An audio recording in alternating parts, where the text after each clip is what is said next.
اللہ کو پکار رہی ہے، لیکن آج امت مسلمہ خواب خرگوش میں سو رہی ہے۔ فلسطین کے مسلمان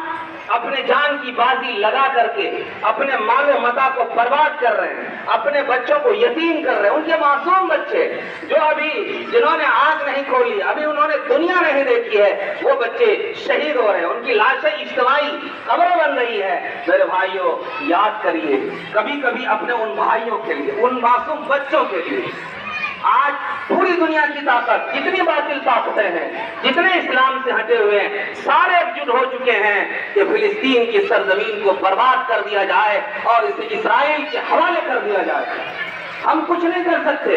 سرحدیں ہمارے پاس ہے، پابندیاں ہمارے پاس ہے، ہم مجبور ہیں کہ ہم ان کی کسی بھی اعتبار سے مدد نہیں کر سکتے، لیکن رب کے سامنے رو کر کے ہم ضرور رب تک اپنی آواز پہنچا سکتے ہیں، رب تک اپنی آواز پہنچا سکتے ہیں کہ اے رب، ہم مجبور ہیں، تو دیکھ رہا ہے، ہم پر کتنی پابندیاں عائد ہیں، تو دیکھ رہا ہے، سرحدوں کی پابندیاں ہیں، ملکی قوانین ہیں، ہم کچھ نہیں کر سکتے۔ یا اللہ تو فلسطین کے مسلمانوں کی مدد فرما۔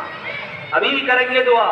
اپنی نمازوں میں دعا کریں گے، تہجد میں دعا کریں گے، فلسطین کے مسلمانوں کے لیے دعا کریں گے، اور ان بے غیرت مسلم ممالک کے حکمرانوں کے لیے دعا کریں گے کہ اللہ ان کو یا تو ایمانی قوت حلاوت دے، ورنہ ایسے بے غیرت مسلم حکمرانوں کی سرزمین میں رہنے کی کوئی ضرورت نہیں ہے۔